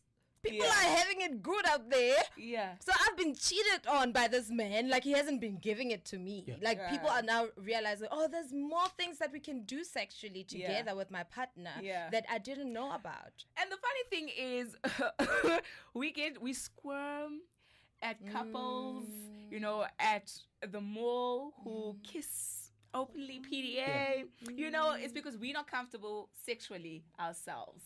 So now, because I'm not, you know, comfortable with my own sexual being and with my partner wanting it or finding me desirable when I wear something, so now I shut him down. But actually, there's other people out there really living their best life and, you know, understanding what the totality of their love really is and expressing it to each other in ways that only two people can really experience that height of love and that height of desire, that height of passion. So it's funny because there's a lot of things in society that is boxing us and having us women compromise because, oh no, I can't hold your hand because, oh, my aunt is going to see, oh my gosh, like, don't look at me that way. Oh no, you gotta cover up, you know, your boobs are showing, like, no clavava, no. It's like the cover up situation. Okay. Hey, it's like my younger sister went to a family gathering with me, and then when we got there, immediately the first thing that they noticed was that her skirt was short, and one of my aunts pulled it down. Ooh. And from that moment, that set her off. Like, she was turned off from the whole event because, remember, we're dealing with women who don't view sex the same way that we do, or sexuality, or taking pride in who you are as a woman and embracing those assets that you're given. So when they see you dressing like that, for them, it's like, what are they doing? They're being slutty, you know? And, you know, the funny thing is that term always gets used around a fuller-figured woman because I am able to fit my clothes and it shows my shape. Now, therefore, I am slutty. So you can have a friend of mine who is smaller than me. We could buy the same dress. We both can wear it. She will be okay to wear that to the office, but I'm going to have to wear that to the club, or I have to wear that at home because I fill out my clothing a bit more. And so hence you'll have the connotations of, you know, sluts, hoes, what's that word? That hoe over there. You know, all of that attached to what? A fuller figured person, somebody who has more curves, because they fill out what they have more, and hence you have the likes of Nicki Minaj. I mean, J-Lo has been doing it, but because Nicki was a bit fuller than J-Lo and had a bit more, we now saw it coming from Nicki, you know, as a negative. I think the rubber stamp was Kim Kardashian. You think so? I think the rubber stamp was Kim Kardashian because she she's more white than anything else. Yeah, yeah, you yeah. know, in looks and all of that. So she Yeah. looks white and all of that. But And there she is. So she's got the big booty. I mean, Lil Kim. yeah, Let's yeah. go back to Lil Kim. Yeah. Let's go back to Foxy Brown. Let's go back to there's a I'm gonna be showing my age right here. Patra, you know, dance hall ragga Okay. lady. Let's go back to Yo-Yo. Let's go back to all these ladies and everything. Yeah, else. yeah. I mean, Adina Howard and all of that. They were very much sensual and all of that. Mm-hmm. At a very young age, remember? Do you understand? Yeah, we saw We were those still little young, 10, 12 like at and that whatever time. it is. Mm. But they were that in the 90s. Salt and Pepper. They were that in the 90s. Yeah. I think the rubber stamp and what kind of allowed big booty was Kim Kardashian. The minute the world was, yo, that's sexy. Yeah. I reckon that's when we saw that shift. And now men started to be up in some, and when I say men, I'm including white men as well in this whole thing. You know what I mean? Men started being up in some, that's sexy. Beyonce. No, let's not forget Beyonce as well. Yeah, you understand. But I really think Kim Kardashian kind of, that's. I think you may have a crush on Kim, man. Huh? I think you may have a crush on Kim. I got a crush on Serena Williams. Oh, she's thick. I'm about to jump on this table. That's Can my I woman, ask? y'all. Can I ask Pops a question? Yeah. From a woman's point of view. Sure. Do you think thick women, are sexier, or they have an advantage? Sexy like no one's business. But let me tell you something. It's the confidence in it. Mm-hmm. You can be thick, thin, whatever. Have the confidence. Own your sexuality. Now I feel that's a double standard, Pops, and especially coming from you, my friend, my girlfriend. Like honestly, you know, there's degrees of big in South Africa, right? Oh, really? Wow, Not just in South Africa, all around the Thank world. you for being shallow. But you'll have a thick sister and then immediately straight extreme fat, right? And so you'll have some, I'm forgetting is she's a fashion designer. And it's not thickly answered, but she's a fashion designer and she does fashion for fuller figured women, right? And I honestly find her extremely sexy simply because of the confidence factor. However, a guy like yourself will not find her sexy because that's not cute. That's fat. And so therefore... You understand? I'm saying a woman that has owned her sexuality and a woman who is confident... No matter her size. Right? No matter her size. That's a turn on, right? But the question was, for me... Yeah. What do I find attractive? Okay. And that's just thick. Right? Thick is like 32 to 36. You see, just so we thing. clear. I don't know these That's things. the thing. I don't... It has a size. Yeah, well, but here's what I'm saying is that you can't be, for me, obese. You know what I mean? Visually, I still gotta find you attractive. But what Visually, I still gotta enjoy looking at you, right? Okay. I still gotta enjoy looking at you visually, but you still gotta have the confidence. Like that's the second thing. Like that confidence just kind of rounds I it am off. obese and So- I have confidence. You can be sexy as, you know, we all seem sexy, and be low on confidence. You won't be attractive. No, it does happen. And also Okay. on the other hand, you'll find that Pops, you get with somebody you like, you love, you marry, then, you know, you like that person initially because they were petite or whatever the case. And then years go on and they have kids and then life stresses them and they gain weight, right? And you are no longer attracted to that type of person anymore because, hey, body changes. Yeah. So in that situation, I think it's best for communication to be at the forefront where you speak to your woman without degrading them to say, honey, when I met you, I was attracted to this and that. Can we work out together? Can we get to a point where I can find you enticing again? You know, and it can work both ways. Yeah. Even if you gain weight, I still should be able to come to you and tell you Look, that. we're gonna grow up as people and all those kind of things. Yeah. I mean, just the other day, I said to my lady that I come back to gym. She got excited. And I'm like, oh, okay. So you've been quiet all along. Yeah. But you know, But you kind of understand. But I kind of understand where that has come from. Yeah. But here's the thing, guys, is that you meet somebody, they're a certain size, they're a certain, they look a certain way. Mm-hmm. That's what attracts you to them. Years down the line, yes, life happens. Mara, you gotta maintain.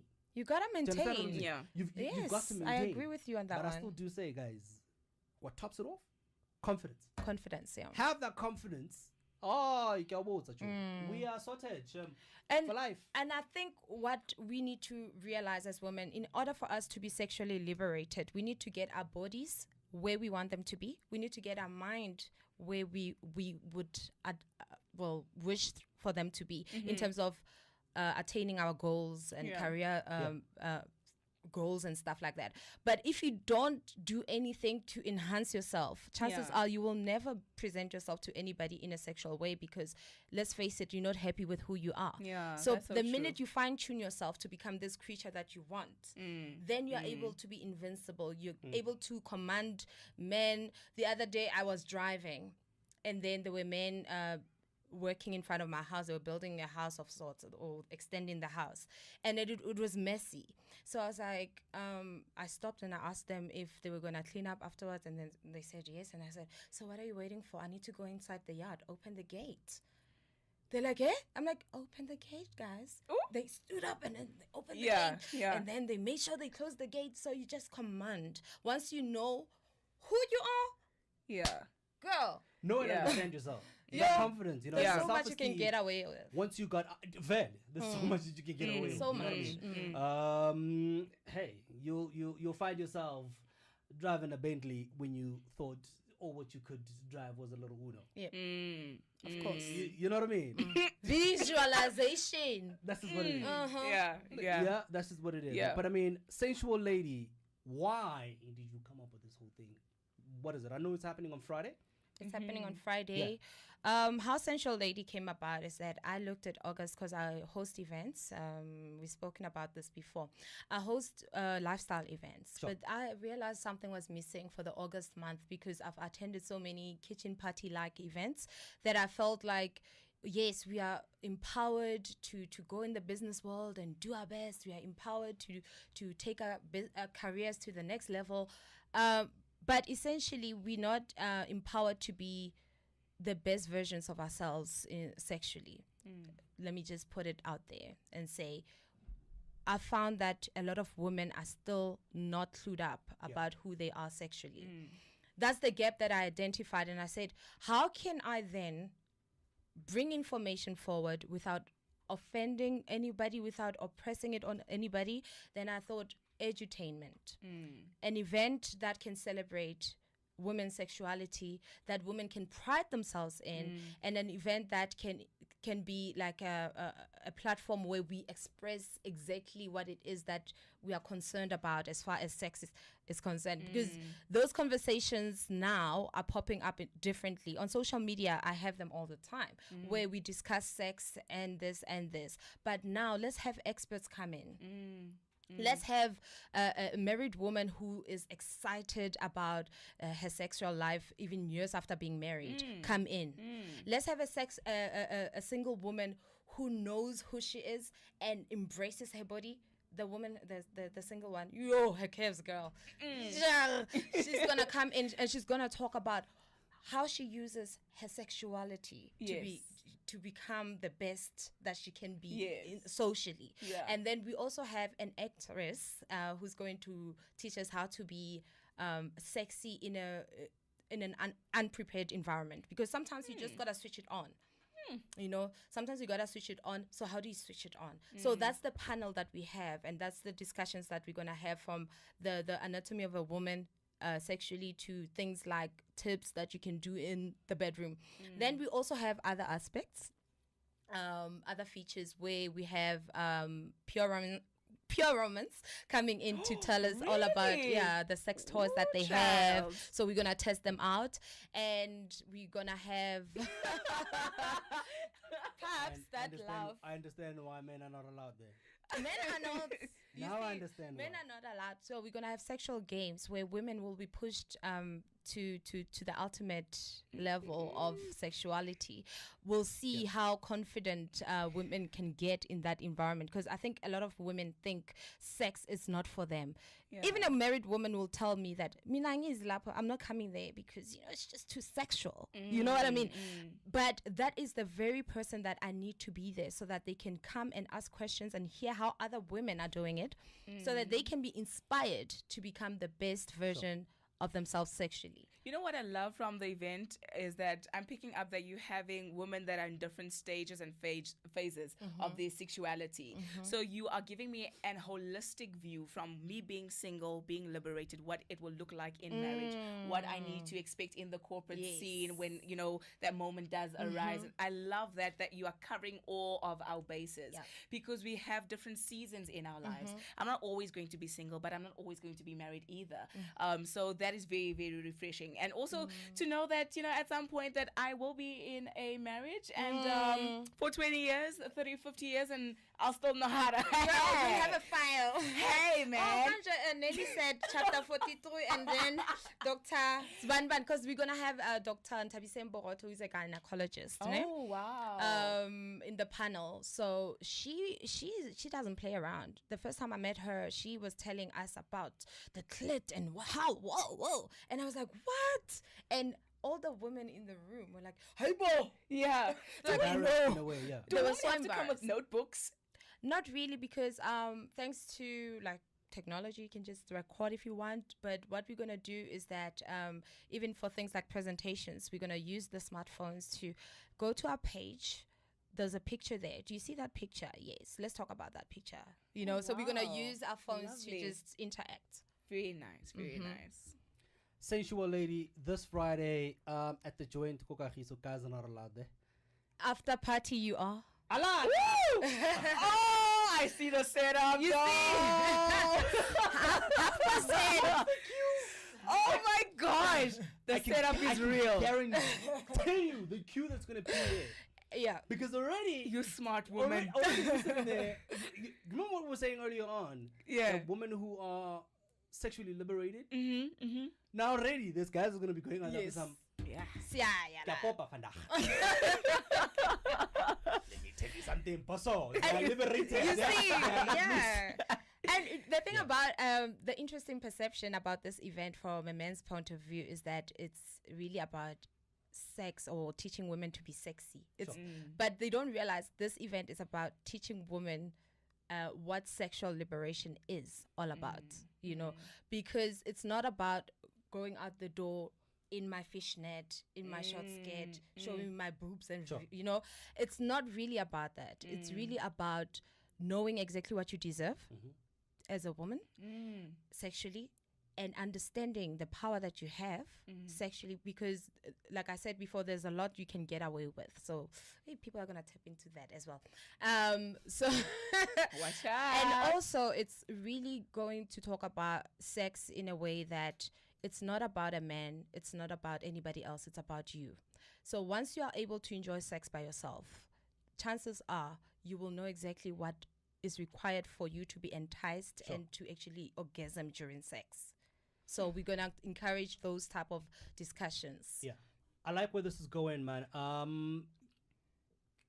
Ladies, you need to know what works for you and what does not work for you. You need to know how to please yourself, then it becomes easier for somebody else to please you. You know, it's that whole adage of know how to love yourself, then it's easier for other people to love you. You know what I mean? Know what works for you. Yeah. So that you know what doesn't work for you, type of situation, you know what I mean? So I'm really going to encourage ladies, you know what I mean? Sensual lady, go through the Joint Kokahiso this Friday. What time does it start?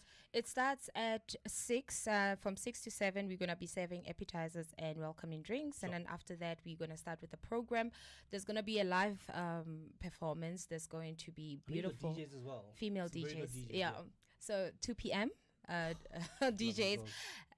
So it's going to be amazing, and the after party will include male DJs. But in the beginning, honey, All about women's women club. empowerment. This is what it is, man. You know, let's go through that. But I think the most important thing is, as a woman, 2018, you need to own your sexuality, reclaim your sexuality. Know and understand your body. Yeah. Number one, know and understand your body.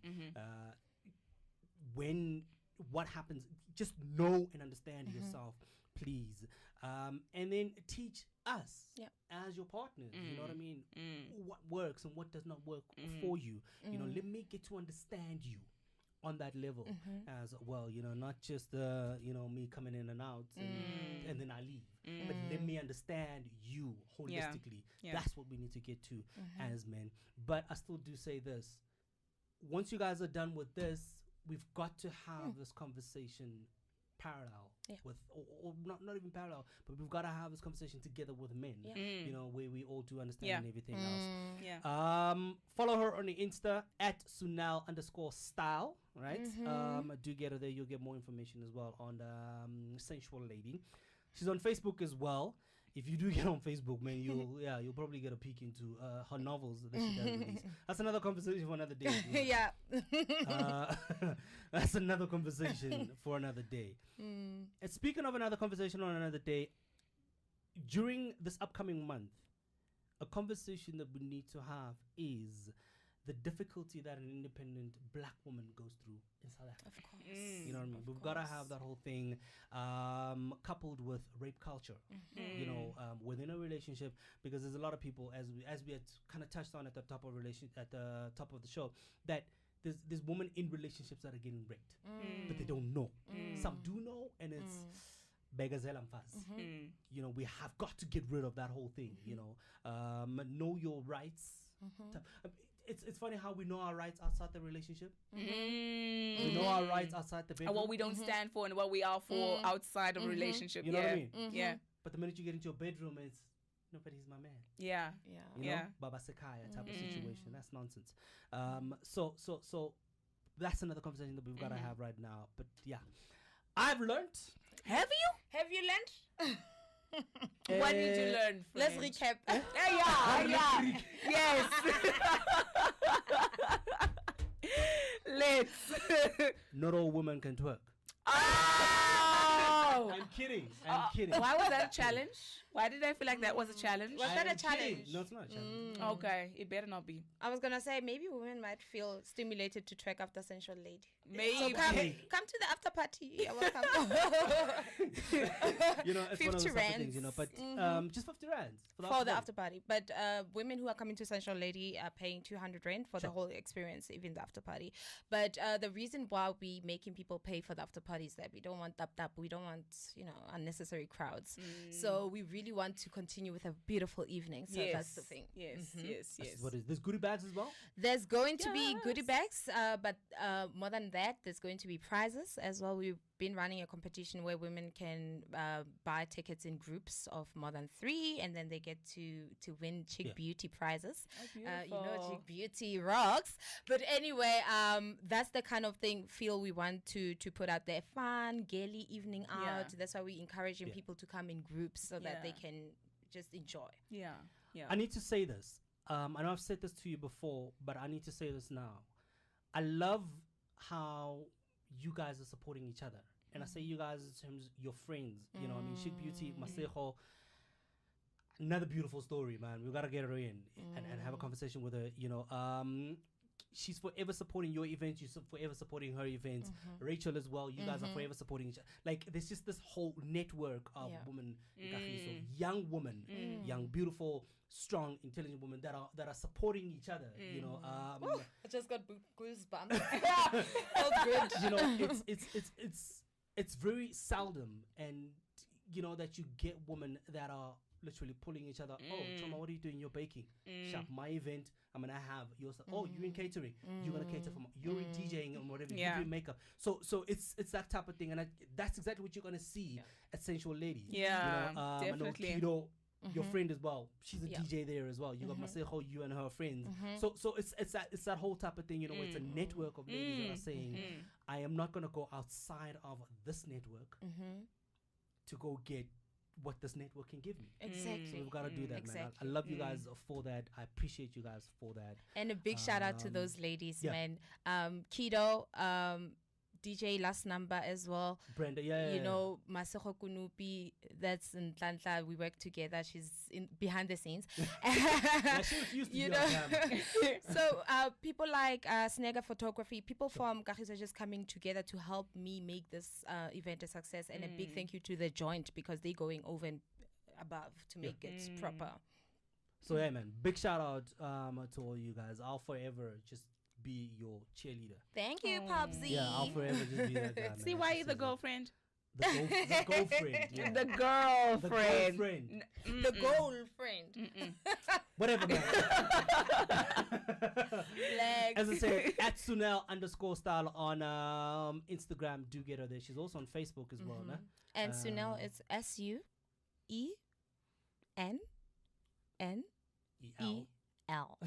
Underscore style, yeah? Underscore style. This is what it is. All right, man. Yeah, that's what we're going to leave it for now. We're going to switch off and have other conversations.